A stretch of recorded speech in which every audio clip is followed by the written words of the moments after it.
Hello, welcome back to RtR. I'm Jethro. We're queuing up today with another set of Return to Ravnica packs. Just soft pick our Mythic Rare here. Today on RtR, we're going to be telling you the major rule for not drafting this month, which is do not draft if you don't have a mouse. That's mainly online, to be fair. Real life draft doesn't matter quite so much, but I'm going to be trying not only to draft all the cards, but also then to play. Look at that, it's a foil of the worst card in the set. Entirely with my laptop's D-pads. We'll see if that works out. Here we're picking Ragdoll's Lord of Riots. I haven't played with this yet. I've seen other people play with it. It seems insane. It's a 6/6 for 4 that makes just all your fatties really cheap if you've got some. So pushing us towards aggressive Ragdolls here, we're passing Goblin Rally, Gorehouse Chainwalker, Assassin Strike, and Trader's Instinct in those colours. Skullman, not really a card, same as Destroy the Evidence. Also passing a Centaur Healer and Reborn Defences is the other best card in the pack. But much as I love forcing Selesnya, I don't think I can pass up on the Mythic Rare 6/6 for 4. And a Stab Wound. I was about to say a pack that's terrible, maybe we'll just take an Azorius card. They took a rare, so there's no point in taking any kind of signalling from this pack, so it's just a bad pack for us really, and it sends a good signal too. I mean, we're sending Rakdos as an open, take a nice Golgari card, take a nice Azorius card, take an average Selesnya card.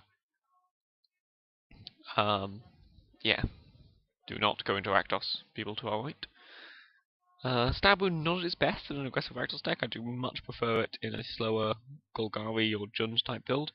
There's nothing stopping us being Jund with this guy, it's just you need to deal damage to them, and I'd much rather be aggressive Rakdos. And the Stab Wound works in that deck, you know, it can give you some reach and kill them.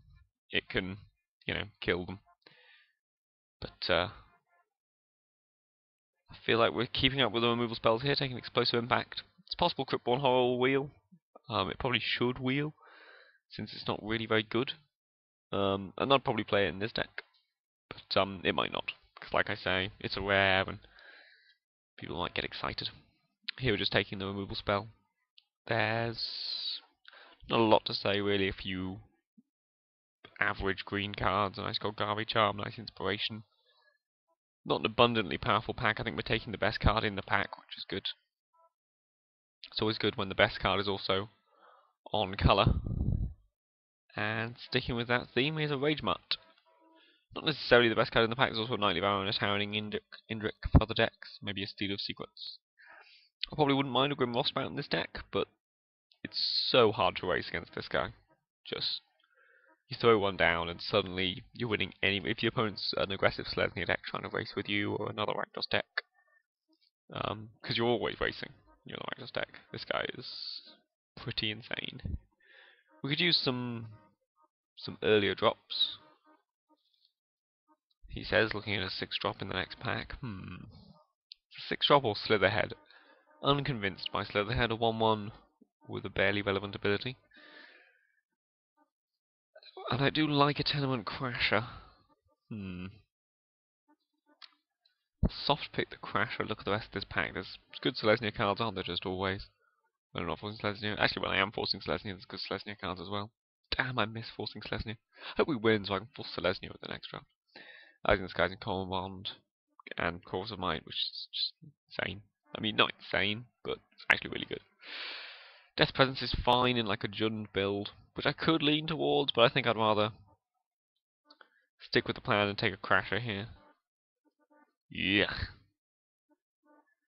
Okay, so that's a Perilous Shadow, I guess. We're looking a bit slow right now. I certainly don't want a second Crasher to go with our Crasher and Explosive Impact.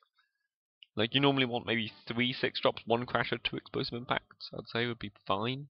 Or 3 Explosive Impacts, or 2 Crashers, 1 Explosive Impact.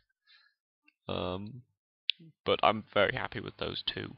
I certainly don't want to be picking up many more, at least not in pack 1. Still got some fine Selesnya cards flowing, so it doesn't look like super aggressive Rakdos is particularly open. There's a lovely 5-drop for Spawn of Maddie. But nor is it too close. I'd say it's probably being drafted 2 to our left, not left, right. 2 to our being past 2 packs 1 and 3. Or 3 that way. such that we're getting some of the expensive cards, but the super aggressive cards like the Glass Chainwalkers, we're just not seeing so far. It's very imposter. I really wanted one of these the other day. I was a sick Azorius deck with all these Detain comes into play things, and I just really wanted a Fairy Imposter. We could take Trestle Troll and lean towards Jund. Trestle Troll's certainly a lot better than Velo's Lizard. And certainly our pick so far could be a Jund deck. I think I am just going to take the Troll. I think we're so slow right now that our Woodborn Defense is wheeled. Bizarre. And we'll take the Traitorous Instinct. So that means that it's gone missing the Goblin Rally, the Gorehouse Chainwalker, and there may have been another one here. But we'll just take the Instinct. Instinct's good. Not unhappy with that. Nothing back out of this pack. So we'll take Cause of Might in case we end up in the Jund deck. It's certainly better than Archweaver.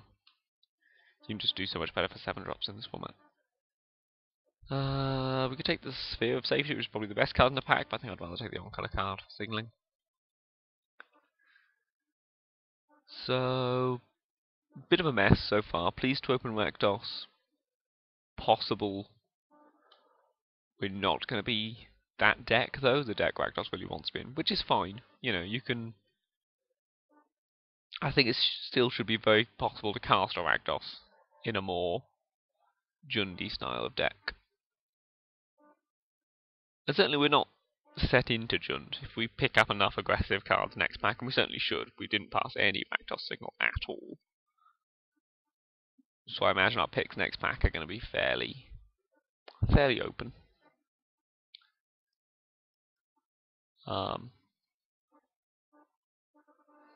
But no, certainly most of this pack has not gone to plan. At all. Check my broadband still awake. Because you never know.